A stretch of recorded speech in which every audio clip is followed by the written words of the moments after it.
Welcome to this Chinkies transmission. Today I share the transmission of the 25th Chinky, which goes from Constriction to Universal Love. And this is the Chinky that we are currently in transit.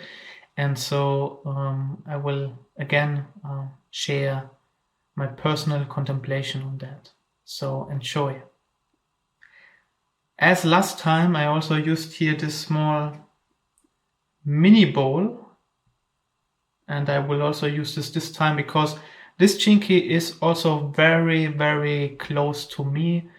I have it currently also sitting here on me in form of a card deck, which is from Rosie. I will also link that down there. It's really beautiful.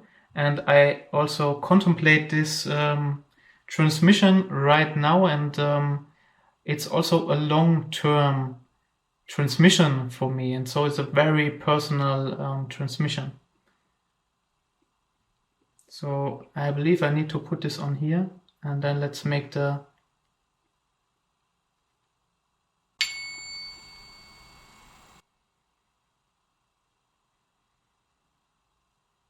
all right. So this Chinky is the shadow of Constriction, then the gift of acceptance, and the Siddhi of universal love. I have made a small paper for me for kind of having some parts kind of in order, to have some timeline, because I don't want to make it super long. The last two transmissions I did super spontaneous. This one might be a little bit more structured. However, I will not read from the book. Everything is just kind of from my experience, how I see this Chinky. So this Chinky is the myth of the sacred wound. So it has to do a lot with suffering.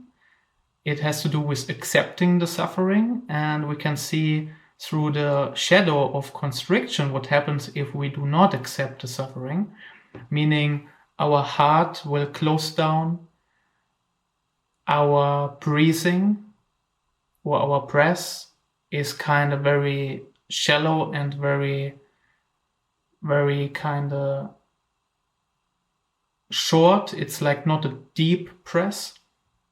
And this is something we learned from our environment when we were very young. Even in our mother's belly, when we were kind of still there at some point, what we normally do not have access to, even there we begin to go into rhythm with our mother's breath or breathing.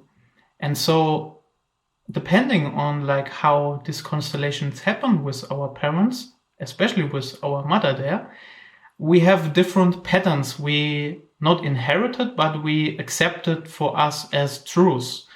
For example, if our mother always stressful about money, probably when we are stressful, it is because of money too. It's because we kind of copied the conditions of our mother in this sense. Or when she gets stressful about the relationship, maybe the love relationship, then we may also adapt this breathing when we are in our love relationship. And this is how kind of we can see this more in-depth programming, like this subconscious programming that we accepted for sure unconsciously, subconsciously, when we were in our mother's womb. And also afterwards, when we were very small baby until children and later. That's where we deepened the connection to this sacred wounds that we kind of took also from our parents. And so, yeah, so this is what Constriction is. We kind of close down because there's too much suffering. And it's kind of like this biofeedback loop, like this kind of loop where in some way the fear is afraid of itself, and because like fear is afraid of itself, we do not see that we are entangled in this fear and in this negative limiting conditioning. And so here in this In this shadow, as in all shadows, we have the reactive and repressive nature. And repressive nature is, as the name tells, we repress something, we get it just passively inside, and reactive nature is we project it out to another. And here the repressive nature is ignorant. What does it mean? In some way, we are ignorant to feel our suffering, our emotional pain, our struggles. We ignore them deeply, and at some point it's like a glass of or a bottle of champagne, for example, where like when you when you open it and you just do it like too crazy, it's like everywhere, like. And what happens when we ignore like this suffering we have, this constriction we do, is kind of, we put so much energy, so much emotions within, so much like struggle we keep inside our physical body and system, that at some point it explodes, it rages out. And so this is what happens with like the repressive nature. And so here we could also say we forget how we feel, or we forget the feeling of our pain. We just don't remember it. And in some way, it's also an inability to look within, to see the pain, to see the suffering, to see the wounds that we kind of copied from our parents, especially from our mother. Like every one of us has a deeper connection to our mother than to the father, because we were in our father's womb now, in our mother's womb. And so it's just like, it's logical and normal that we have a closer relationship. So you can also see, how is your relationship with your mother? For example, my relationship changed dramatically the last 5 years, because I did so much inner work and had the recognition and understanding and acceptance to how she felt. And I told, okay, that's how my mother felt. However, it's not how I have to continuously feel. And so I let go of a lot of this kind of deep suffering and pain and wounding. And that's how it works with the gene keys, which is beautiful. And then we have the reactive nature, which is cold. And here we always project something onto another. So where in the in the repressive nature, we are kind of numb to the feeling. We do not even know how we feel. Here in this coldness of this reactive shadow, and I can highly it's highly like what it has been for me. It's like we hate the feeling or the emotions we have. We hate them so much that we projected them onto another. We do not want to feel them, and we hate it. We hate the feeling we have. For example, when we get triggered by a situation, by something, we feel helpless. And then like this pain gets so strong, the wound opens, and we constrict, we close our heart, the breath gets kind of so shallow, and all of the stuff is flowing into the head, and there's so much pressure building up, and then we rage out, we project our things onto another, even if it has nothing to do with the other, that just triggered our suffering. And so others are great guides and teachers for us, if we are able to observe and accept that they are just a trigger for our own inner suffering, and we are here to transform that.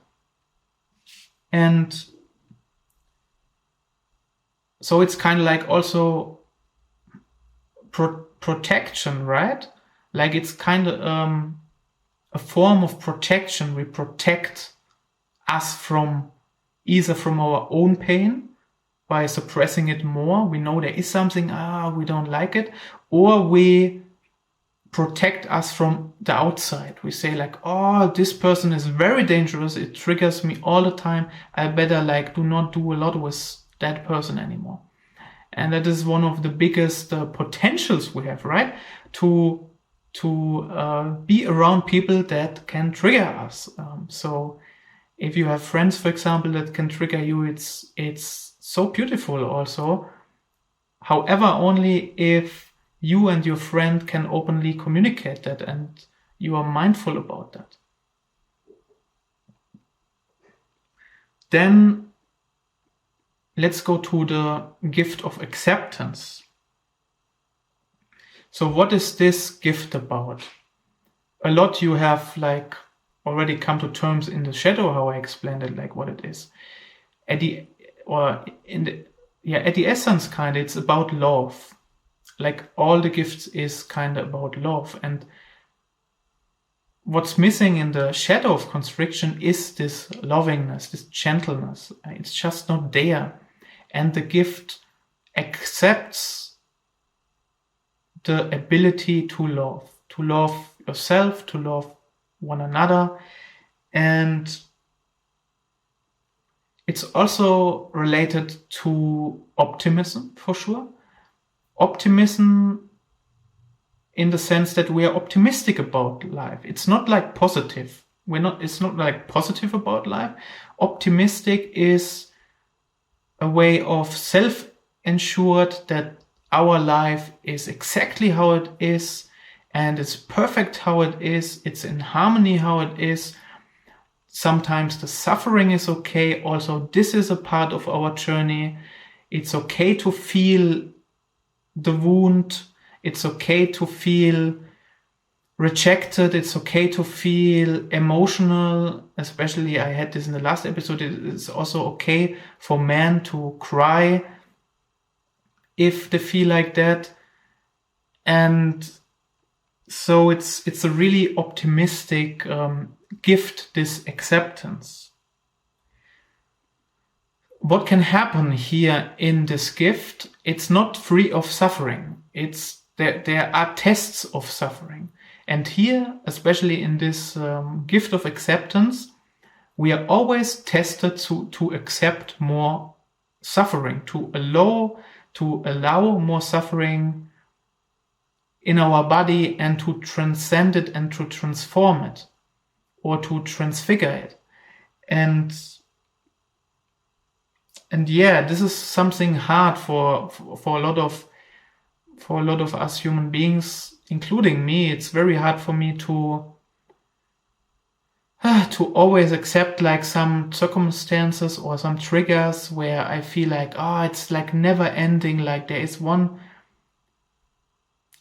kind of suffering and then comes the next suffering, and when will it stop? Why it will not stop? Why it doesn't stop? Like those questions may come to consciousness, to your mind, where you feel like, I just overcome this one part, and why has there to be a next part of suffering? I just overcome that one. Just give me some patience and relaxation. And so in some way we have certain tests, and we need to accept the tests. We need to allow them to emerge and to overcome them. And then in the Siddhi we have a universal love. There's kind of different qualities of love. Like all the Siddhis, in a sense, are from love. There is, for example, the 36 Chinki, which I did the last transmission. It has this compassionate love. Then there's the 29th Chinki, which has a devotional love.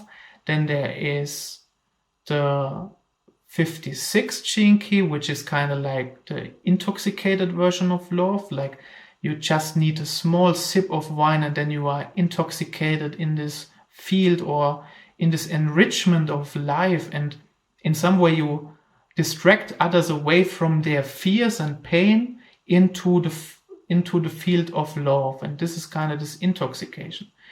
It's my pearl, so I know a little bit about it.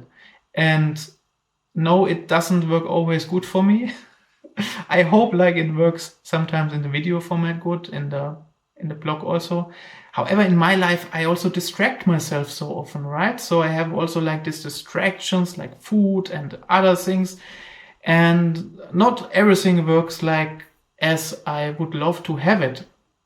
And so I also need to, it's also a form of constriction that I need to let go and accept and be compassionate about, and in this field of love.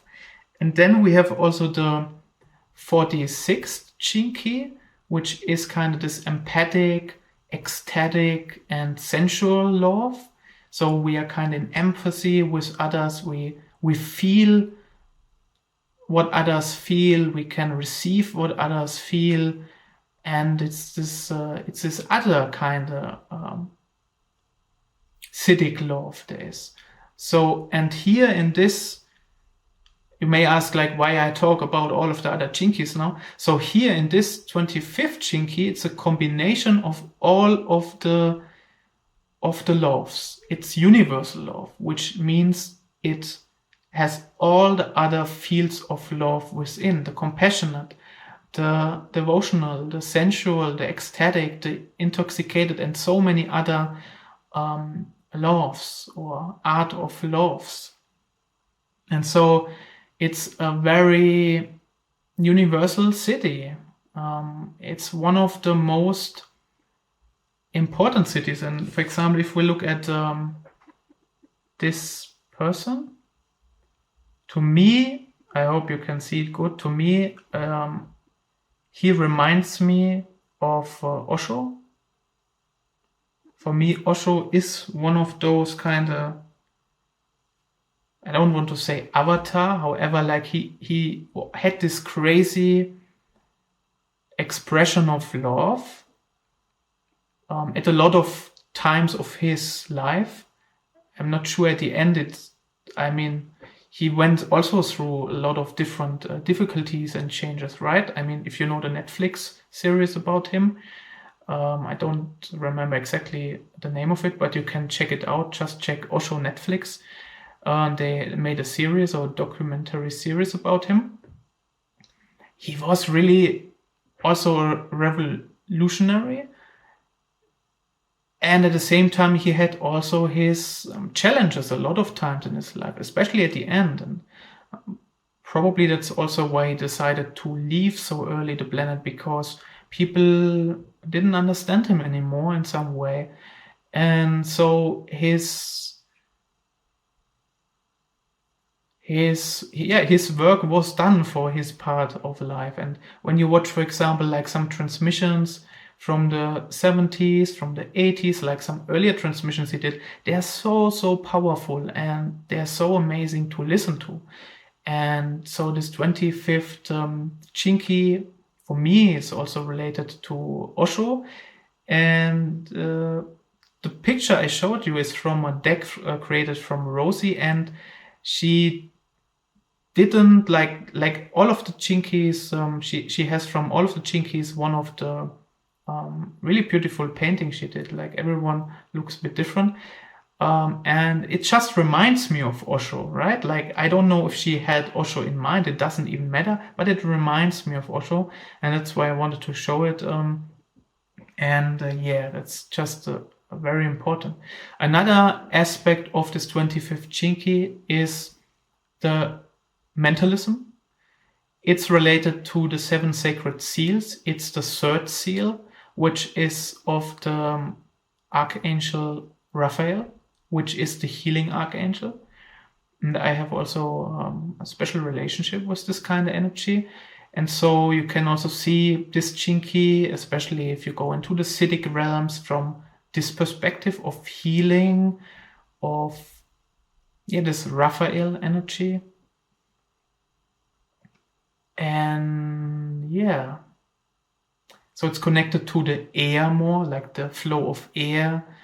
So you can see that constriction means there is no airflow. We kind of shut it down.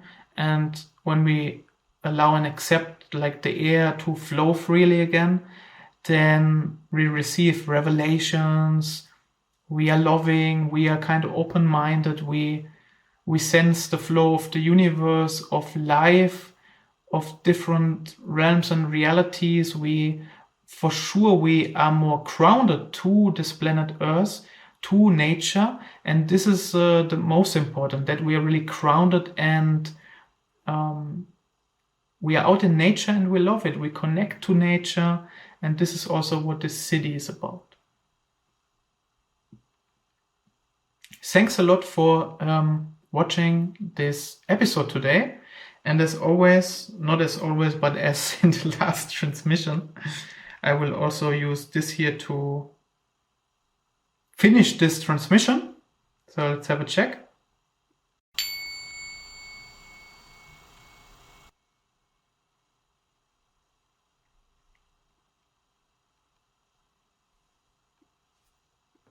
Thanks a lot for being here. Thanks a lot for listening to this powerful transmission of the Gene Keys. You find a lot of links in the description to my blog. I also made an article already about this Gene Key. You can watch, read.